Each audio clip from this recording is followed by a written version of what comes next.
Hello and नमस्कार मेरे प्यारे यूट्यूब बंधु। जैसा कि हमने प्रश्नावली एक जो है वो निपटा दी है और अब हम प्रश्नावली सेकंड के अंदर है और इस प्रश्नावली का नाम है बहुपद। शुरुआत में मैं आपको बता दूं, सबसे पहले मैं आपको इस पार्ट का परिचय पढ़ाऊंगा, उसके बाद अपन प्रश्नावली पढ़ाएंगे।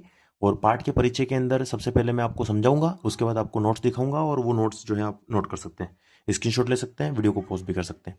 सर, हमारा अध्याय जो 2 है उसका नाम है बहुपद। सबसे पहले मन के अंदर वही सेम प्रश्न आता है कि वास्तविक अर्थ में ये जो बहुपद होता है वो क्या होता है ना। मन में पहला प्रश्न यही आता है कि ये जो बहुपद होता है वो आखिरकार क्या होता है। तो सबसे पहले हम यही समझते हैं कि ये बहुपद आखिरकार होता क्या है। देखो, बहुपद का मतलब ये होता है कि जिसमें एक या एक से अधिक पद हों, एक या एक से अधिक पद हों। सिंपली भाषा के अंदर जिसमें एक या एक से अधिक पद हों उसे अपन क्या कहते हैं सर? बहुपद कहते हैं। ठीक है। अब मैंने ये समझा कि सर बहुपद में एक या एक से अधिक पद होते हैं तो बहुपद की घात क्या होती है। तो बहुपद की जो घात होती है वो सदैव एक पूर्ण संख्या जो है होती है। अब पूर्ण संख्या क्या होती है सर? तो पूर्ण संख्या का मतलब होता है ऐसी संख्याएं जो 0 से शुरू होकर कहाँ तक चलती हैं सर? अनंत तक चलती हैं। तो बहुपद में एक या एक से अधिक पद होते हैं। बहुपद की घात जो है वो सदैव एक पूर्ण संख्या होती है और पूर्ण संख्याएं 0 से शुरू होकर अनंत तक चलती हैं। अब अपन समझते हैं कि कोई बहुपद बहुपद नहीं है या बहुपद है, ये कैसा पता चलेगा। तो आपको फॉर एग्जांपल ऐसा कोई एग्जाम में अगर ये प्रश्न पूछ ले कि निम्न में से कौन सा बहुपद है और कौन सा बहुपद नहीं है, तो आप एक काम कीजिएगा, जिसकी घात ऋणात्मक है, जिसकी घात एक परिमेय संख्या है, जिसकी घात कोई काल्पनिक संख्या है, वो प्राय रूप से बहुपद नहीं होंगे। और बहुपद सर कौन से हो जाएंगे? वे हो जाएंगे जिनकी घात क्या है सर? पूर्ण संख्या, है ना। जैसे फॉर एग्जांपल मैंने कहा 5x²। सर घात क्या है सर? 2 है, तो घात 2 है, इसका मतलब ये बहुपद है। कैसे बहुपद है? क्योंकि इसकी घात कैसी है सर? पूर्ण संख्या। पर मैंने कह दिया सर 5x की घात -2, सर ये बहुपद नहीं है क्योंकि इसकी घात कैसी हो गई सर? ऋणात्मक हो गई। और अगर घात ऋणात्मक हो गई इसका मतलब वो बहुपद नहीं है। ठीक है। उसके बाद अपन समझते हैं बहुपद की घात कैसे निकालते हैं अपन। तो जब भी अपन को बहुपद की घात निकालनी है, किसी भी बहुपद की अगर अपन को घात निकालनी है, तो ऐसी कंडीशन में अपन को बहुपद की अधिकतम वाली जो घात होती है, अधिकतम वाली जो घात होती है, अधिकतम वाली जो घात होती है वो बतानी है, वही बहुपद की घात कहलाती है। ठीक है।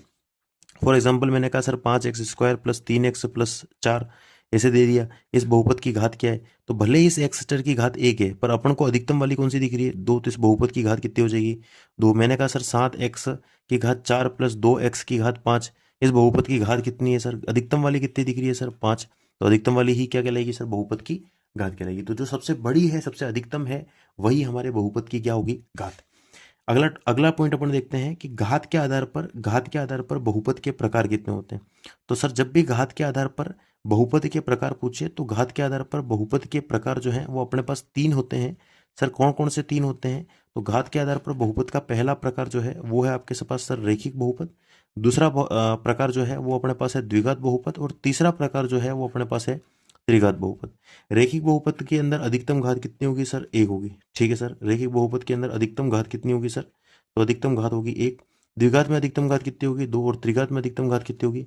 3। इसकी व्यापक समीकरण भी आपको याद रखनी पड़ेगी, है ना। इसकी व्यापक समीकरण आप याद रखोगे तो ही काम चलने वाला है। तो सर इसकी व्यापक समीकरण क्या है? तो इसकी व्यापक समीकरण होती है सर ax प्लस बी। इसकी व्यापक समीकरण होती है sir x square plus B x plus C. इसकी क्या होती है sir? x³ plus B x plus C plus D. Simple बात है। अब यहाँ पर जो चरों के आगे ये ए बी दिख रहे हैं, यहाँ पर ये ए बी सी दिख रहे हैं, यहाँ पर ये ए बी सी डी दिख रहे हैं, ये तो सर सिंपली भाषा में क्या है? गुणांक है ना। ये सब क्या है सर? गुणांक है। गुणांक का मतलब क्या होता है? किसी भी संख्या के आगे जो संख्या लिखी होती है उसे अपन सिंपली भाषा के अंदर क्या बोलते हैं सर? गुणांक बोलते हैं। कोई जैसे एक्स³ के आगे क्या लिखा हुआ है? ए। एक्स के आगे क्या लिखा हुआ है? बी, सी और डी। ये सब क्या है? ये सब हमारे पास गुणांक है। तो किसी भी संख्या के आगे जो संख्या लिखी होती है उसे अपन सिंपली भाषा में क्या समझते हैं सर? उसे अपन सिंपली भाषा में गुणांक समझते हैं। ठीक है। जैसे मैंने कहा सर 5x, अब 5 के आगे क्या लिखा हुआ है? x। तो इसका मतलब x का गुणांक क्या है? तो x का गुणांक अगर मैं आपको पूछूं x का गुणांक क्या है तो आप क्या कहोगे सर कि x का गुणांक क्या है? 5 है x का गुणांक, है ना। x का गुणांक क्या है? तो x का गुणांक 5 है क्योंकि x के आगे क्या लिखा हुआ है? 5। मैंने कहा सर ये मैंने लिख दिया 5x²। अब मैंने ये पूछ लिया x² का गुणांक क्या है? तो x² का गुणांक कितना है? 5 है क्योंकि x² के आगे संख्या कौन सी लिखी हुई है? 5 लिखी हुई है ना। इस प्रकार से अपन गुणांक निकाल सकते हैं। तो अपन को ये समझ में आ गया कि घात के आधार पर बहुपद के कितने प्रकार है? 3। रेखिक, द्विघात और एक है त्रिघात। तीनों की व्यापक समीकरण भी आपको याद रखनी है। तो उदाहरण तो आप लोग समझ ही सकते हो कि भाई जैसे इसका उदाहरण क्या हो गया सर? 5x हो गया। इसका उदाहरण क्या हो गया सर? 5x² प्लस 5x+5 कुछ भी ले लो ना आप। यहाँ पे 3x³ प्लस 2x² है ना, प्लस प्लस अपने पास जो है वो आपके 2x+4 है ना। तो इस प्रकार से जो है वो ये क्या हो जाएंगे? इसके उदाहरण हो जाएंगे। तो घात के आधार पर अपन को बहुपद के प्रकारों के बारे में समझना गया। ठीक है सर, अगला पॉइंट समझते हैं अपन। अगला पॉइंट ये है, अपन को ये पूछता है कि बहुपद के शून्य ज्ञात करो। क्या प्रश्न पूछता है सर? अपन को पूछता है बहुपद के शून्य ज्ञात करो। तो अगर अपन को किसी भी क्वेश्चन के अंदर बहुपद के शून्य ज्ञात करने के लिए कह दिया, तो आपको सर कुछ भी नहीं करना है। बहुपद के शून्य ज्ञात करने के लिए आपको किसी भी क्वेश्चन के अंदर अगर पूछ लेता है कि सर इस बहुपद के शून्य ज्ञात करो, तो ऐसी कंडीशन में आपको उस सवाल के, जो भी सवाल आपको दे रखा है उसके बराबर आपको जीरो रख देना है।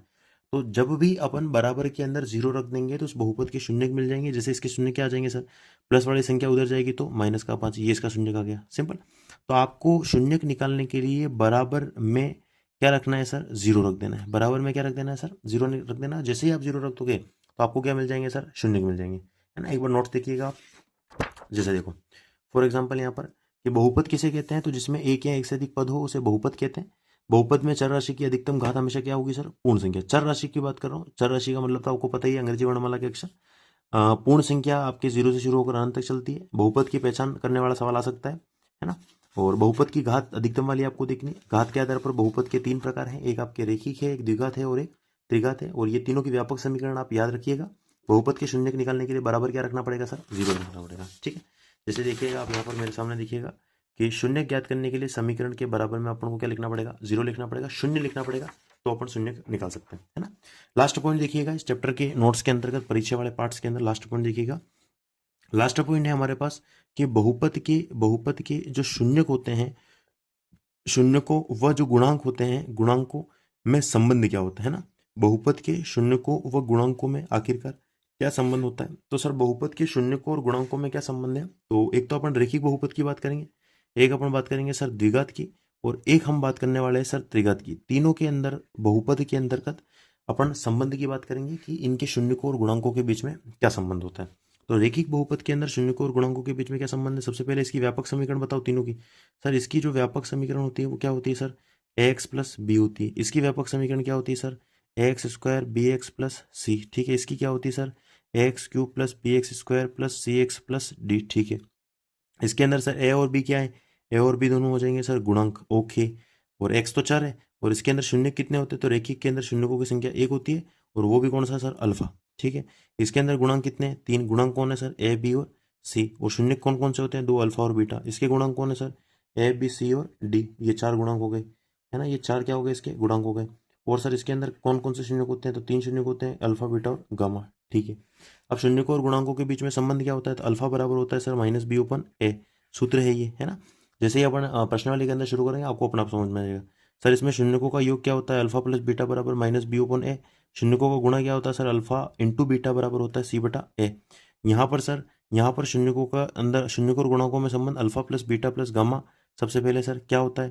तो माइनस बी ओपन ए। दूसरा आपके sir alpha beta plus beta gamma plus gamma gamma alpha बराबर क्या होता है सर?